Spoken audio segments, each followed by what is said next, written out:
एक कहानी मुझे बहुत प्रीति कर रही है।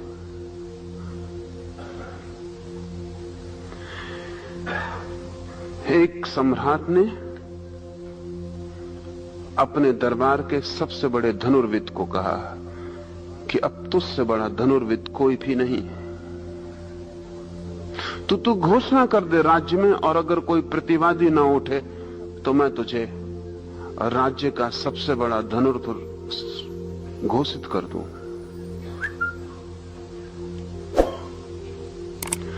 द्वार पर जो द्वारपाल खड़ा था वो हंसा, क्योंकि धनुर्विद ने कहा कि घोषणा का क्या सवाल है, घोषणा कल की जा सकती। कोई धनुर्विद नहीं है जो मेरी प्रतियोगिता में उतर सके। द्वारपाल हंसा तो धनुर्विद को हैरानी हुई। लौटते में उस बूढ़े द्वारपाल से उसने पूछा, तुम हंसे क्यों? उसने कहा कि मैं इसलिए हंसा कि तुम्हें अभी धनुर्विद्या का आता ही क्या है। एक आदमी को मैं जानता हूं, तुम पहले उससे मिल लो, फिर पीछे घोषणा करना।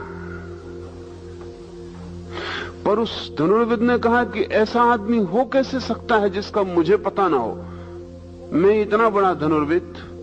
उस द्वारपाल ने कहा कि जो तुमसे भी बड़ा धनुर्विद है उसका किसी को भी पता नहीं होगा। ये पता करने और कराने की जो चेष्टा है, ये सब छोटे मन के खेल। तुम रुको, जल्दी मत करना, मुसीबत में पड़ जाओगे। मैं उस आदमी का पता तुम्हें दे देता हूं, तुम वहां चले जाओ। वो धनुर्विद उस आदमी का पता लगाते गए। एक जंगल की तलहटी में वो आदमी रहता था। 3 दिन उसके पास रहा, तब उसे पता चला कि अभी तो यात्रा धनुर्विद्या की शुरू भी नहीं हुई। 3 साल उस आदमी के चरणों में बैठकर उसने धनुर्विद्या सीखी, लेकिन तब मन ही मन में उसे डर भी लगने लगा। अब पुराना आश्वासन न रहा कि मुझसे बड़ा धनुर्विद कोई नहीं है। ये साधारण सा आदमी लकड़ियां बेचता था गांव में, ये इतना बड़ा धनुर्विद था और इसके बाबत किसी को खबर भी नहीं है। पता नहीं कितने और छिपे हुए लोग हों। लेकिन 3 वर्ष उसके पास रहकर उसका आश्वासन लौट आया। वो आदमी अद्भुत था। उसके हाथ में कोई भी चीज जाके तीर बन जाती थी। वो लकड़ी का टुकड़ा भी फेंक दे तो तीर हो जाता था। वो इतना कुशल था कि लकड़ी के एक छोटे से टुकड़े को फेंक के किसी के प्राण ले सकता था। वो चोट ऐसी बारीक और ऐसी सूक्ष्म जगह पर पड़ती थी कि उतनी चोट काफी थी, खून की एक बूंद न गिरे और आदमी मर जाए। 3 वर्ष में उसने सब सीख लिया। तब उसे लगा कि अब मैं घोषणा कर सकता हूं।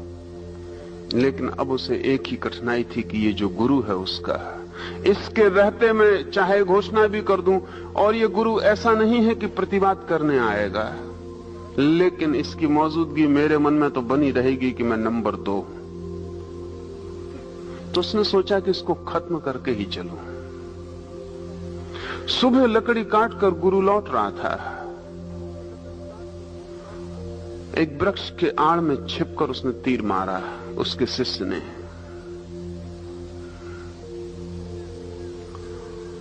गुरु तो चुपचाप लकड़ियां काट के लौट रहा था।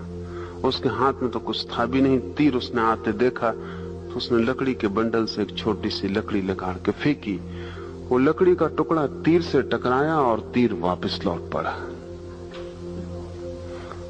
और जाके शिष्य की छाती में छिद गया।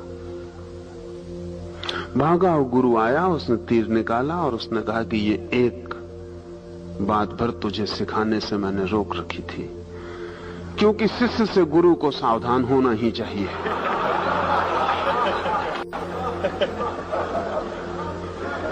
क्योंकि अंतिम खतरा उसी से हो सकता है। लेकिन अब मैंने वो भी तुझे बता दिया, और अब तुझे मुझे मारने की जरूरत नहीं। तू समझ कि मैं मर गया। तू अब जा सकता है। मैं एक लकड़हारा हूं और अब धनुर्विद्या मैंने छोड़ दी आज से।